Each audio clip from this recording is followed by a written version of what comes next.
All right, let's jump right in. We're going to unpack a really powerful idea today, one that helps explain so much about our jobs. Why some workplaces feel like they give you wings and others feel more like a straitjacket.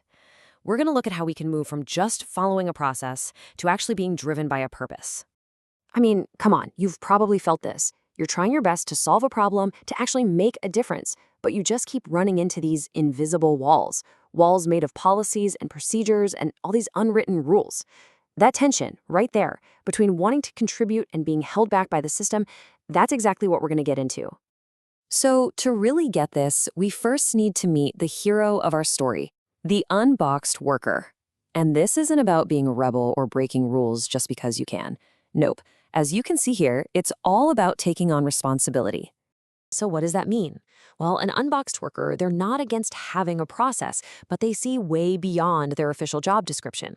They're always asking what's the real goal here, not just what's the minimum I have to do. They are so much more interested in the final outcome than just looking busy. It all comes from this deep sense of ownership for the mission. And this is the heart of the problem. When you take someone who is driven by making a real contribution and you stick them in a system that's only designed for compliance, you get this fundamental clash. It's a total mismatch that just leads to frustration and people checking out. Okay, so let's flip this around and look at the other side, the boxed system. It's so important to get this. These systems are almost never built to be evil.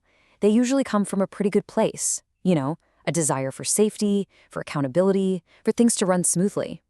But sometimes those good intentions can build a very, very small room. You can see this really clearly in places with high stakes, like in a hospital or clinic. The box isn't a person, it's the structure itself. It's built piece by piece with things like super rigid job titles that make it hard to help each other out, or performance reviews that are all about ticking boxes instead of, solving actual problems. Each little piece makes sense on its own, but when you put them all together, you get walls. And this kind of structure, it sends a powerful message, one you never hear out loud. It basically teaches everyone that the safest thing to do is to just stay put, that taking initiative is risky, that the best way to get ahead is to do exactly what's expected of you and absolutely nothing more. And this is so, so crucial. When you see smart, talented people who seem disengaged or burnt out, it's often not some personal failing. It's actually a completely logical response to their environment. I mean, think about it. If every time you take initiative, you get slapped down, and every time you speak up, you get ignored, well, staying quiet and small starts to look like a pretty smart survival strategy, doesn't it? Wow, this quote just nails it. This is the ultimate danger of a system that's completely boxed in. It gets really good at protecting itself, at managing its own rules, but it loses its soul. It loses the human energy, the vitality that it was built to support in the first place. It just stops growing. But, and this is a big but, there is a much better way.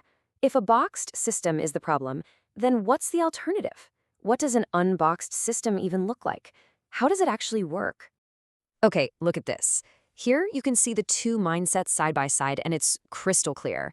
A boxed system, it's all about process, and it's driven by control.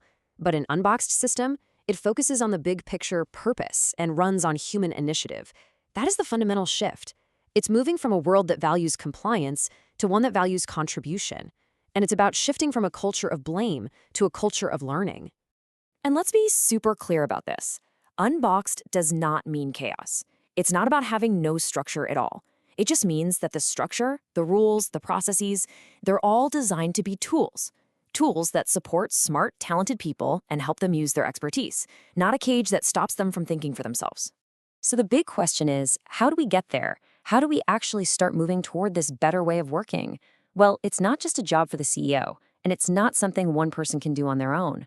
Breaking out of the box is something everyone has to do together. For anyone in a leadership role, the change begins by moving away from finding blame and moving toward finding a lesson. It means asking questions instead of just giving orders. And that one simple question you see here, what do you think? That question is an absolute game changer. It does more than just get you information. It's a signal of trust. It empowers the very expertise you hired for, and it makes everyone feel like they have a stake in the outcome. But it's not all on the leaders.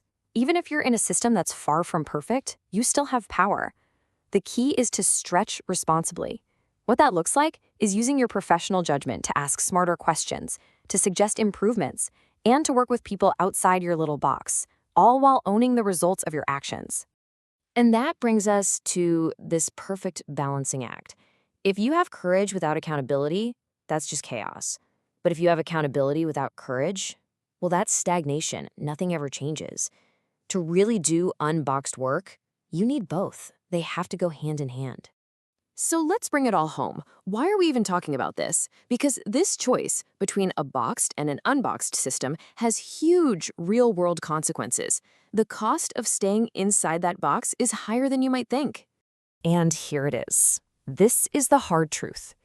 Any system that only rewards following the rules and actively punishes new ideas will, without a doubt, drive away its best people. Your best thinkers, your most creative problem solvers, they'll leave. They'll go find a place where their contributions are actually valued, not just tolerated. In the end, it doesn't matter if you're in business or in public service. Real trust and real success are never built just on checklists. They're built by people, by thoughtful, engaged, courageous human beings who are empowered by their system to do their absolute best work, not just to quietly follow the rules. And so that's what I want to leave you with. This is the essential question we should all be asking about our own jobs. Take a hard look at the rules, the meetings, the endless reports, the hierarchy. Is all of that structure actually helping you achieve your ultimate mission, or has managing the structure become the mission itself? That's the question we all need to answer.